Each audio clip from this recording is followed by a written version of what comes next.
The curse did not arrive with thunder or screams. It came quietly, disguised as kindness, wrapped in a promise that should never have been believed.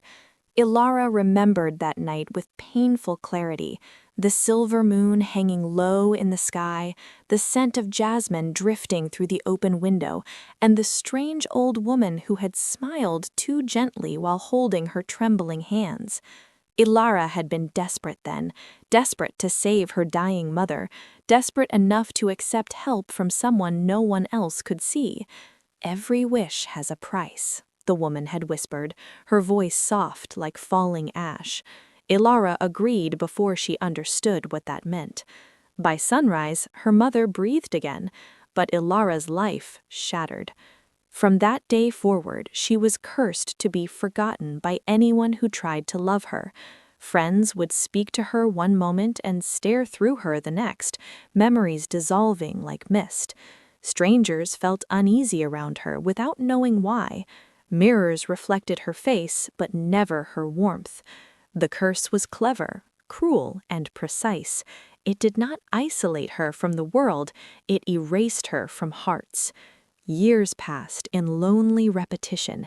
Every morning Ilara woke hopeful, and every night she fell asleep broken, watching people walk away from her without understanding why. Love songs hurt the most. They spoke of feelings she could never keep. She stopped dreaming of happiness, convinced she was meant to fade quietly, unseen and untouched. Until the night a man named Rowan arrived in Everlyn. He was different, not loud, not charming, just painfully observant. When his eyes met Ilara's, something ancient shifted.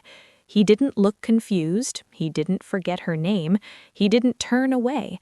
Instead, he frowned slightly, as if sensing a wound no one else could see. For the first time since the curse began, Ilara felt something impossible stir in her chest. Hope. But the curse reacted instantly. The wind sharpened, shadows stretched longer, and a warning echoed through her bones. If he loved her, he would suffer.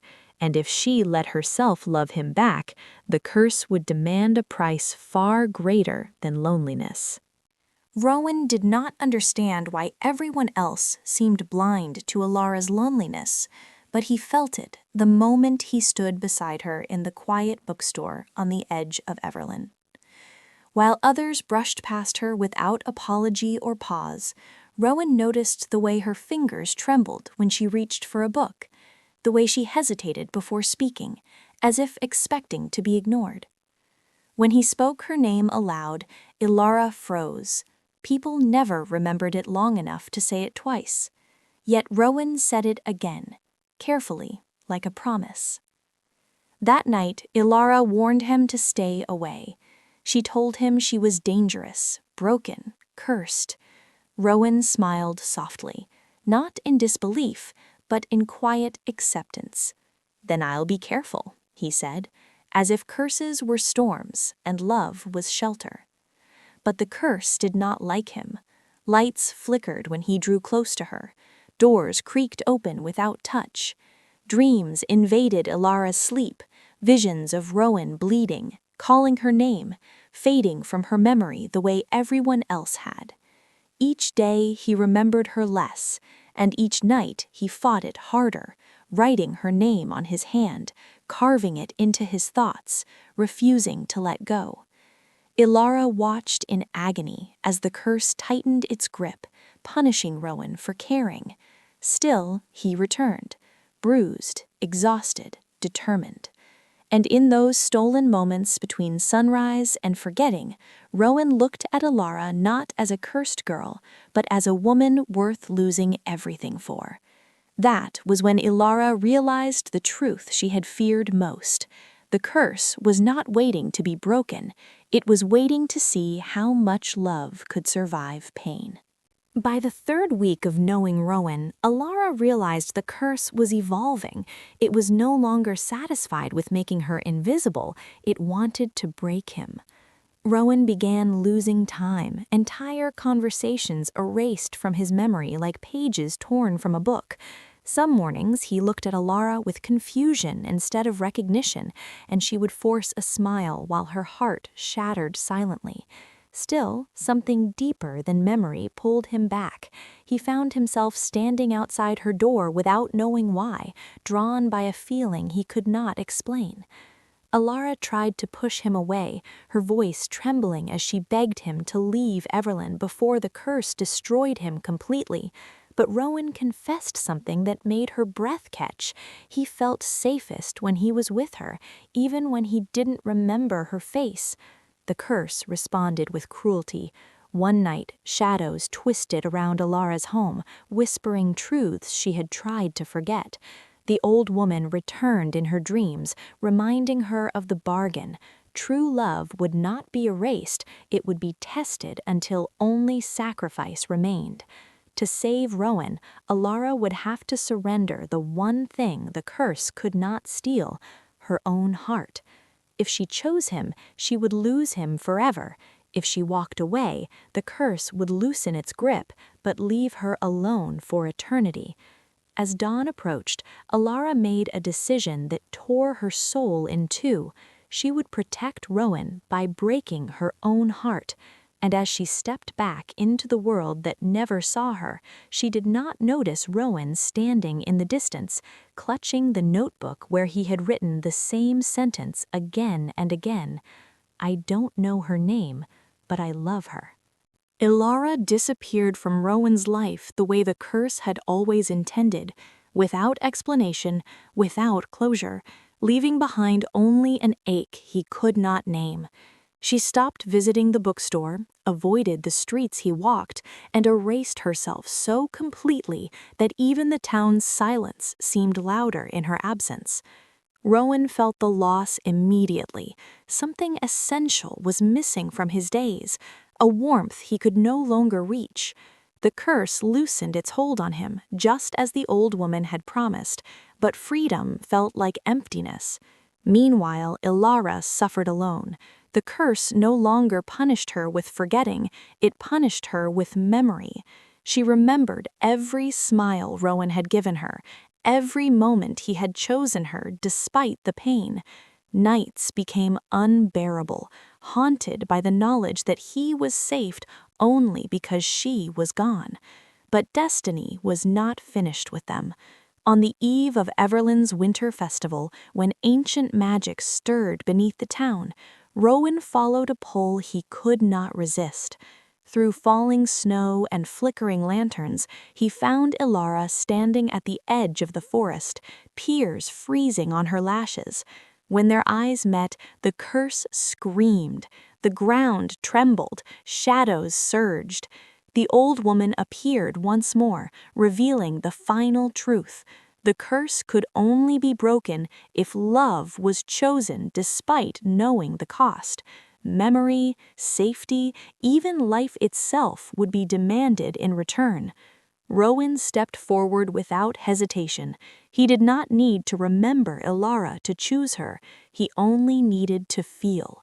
And in that moment, the magic that had bound Alara for years began to crack.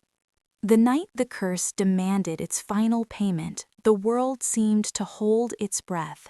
The forest around Alara and Rowan glowed with an eerie silver light as the old woman stood between them, no longer hiding her true form, ancient, powerful, and merciless.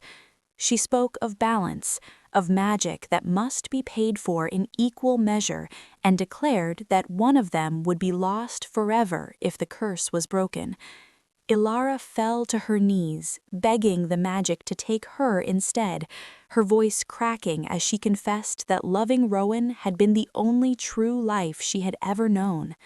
Rowan listened silently, then did something the curse had never anticipated. He chose Alara, not as a sacrifice, but as a partner. He offered his memories willingly, every moment of joy and pain, if it meant she could live free. As the spell tightened around them, Alara felt Rowan's hands tremble in hers as his memories began to fade, yet his love remained steady, unshaken. He whispered that love was not memory, it was instinct, choice and truth. The curse resisted, raging against a love that refused to be reduced to loss. Cracks of light split the darkness, and the old woman screamed as the magic unraveled. But victory came with sorrow. When the light faded, Rowan collapsed, his eyes empty of recognition, his past erased. Ilara held him, sobbing, knowing the curse was broken, but at a cost she might not survive. Morning arrived softly, as if afraid to disturb what had been broken and remade overnight. Ilara woke beneath the open sky, sunlight warming her face, and for the first time in years, the world felt solid around her. People passed by and smiled, not through her, but at her. The curse was gone. There were no shadows whispering her name, no weight pressing against her heart.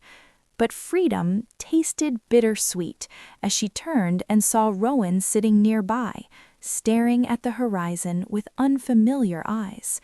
He did not know her, yet when she spoke his name, something stirred, a hesitation, a warmth, a pull he could not explain. Ilara chose patience over despair. She stayed. She introduced herself as if for the first time, learning him again, loving him quietly without expectation.